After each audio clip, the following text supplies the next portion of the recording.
Ready na ba kayo maging Viva Max Queen? Jessa? Ako po sa totoo lang, hindi pa po. Kasi gusto ko po once po na nandun na po ako sa point na yun is yung marami na po akong natutunan. Marami na po akong na-unlock sa sarili ko. Ayoko pong mapunta sa ganung lugar na hindi pa po ako sobrang bihasa sa pag-arte.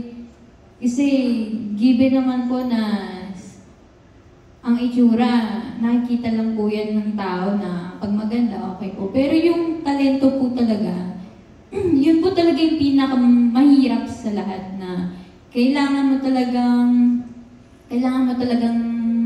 pag-aralan, pagsikapan.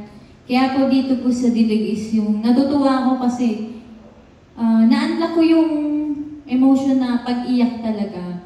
Then, bali pang-anim ko na po ito na ayun po.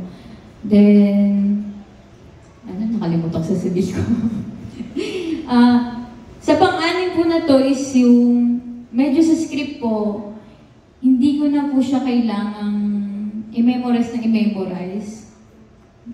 Pag naintindihan ko na po kung ano po yung nasa script is, yun po, na gagawa ko na po na pagsasabay ko na po yung emotions ko, then kung paano ko po siya sasabihin. Kaya malaki pong achievement to para po sa akin. Kaya kung mapupunta po ako doon, hindi pa po siguro ngayon yung panahon.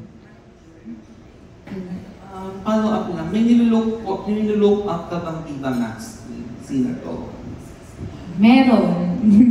Si Angela Morena. Nakasama ko na po siya, neto pa lang po. Pero hindi pa po napapalabas yung movie. After po siguro mga February po. Nakita ko po kasi sa kanya yung talagang pagmamahal niya sa pag-arte. Talagang hindi lang siya maganda, kuwang-kuwa niya po yung karakter niya, kaya sobra ko po siyang hinahangan sa Viva Max. How about your Ika? Ready ka na bang matawag ng Viva Max Queen? And sino yung nilulook up mong Viva Max? Honestly po, no din po. Kasi alam ko sa sarili ko na madami pa po akong kailangan i-improve, madami pa po akong kailangan na ma-experience. And lalo na po ako kasi second lead ko pa lang po ito na movie.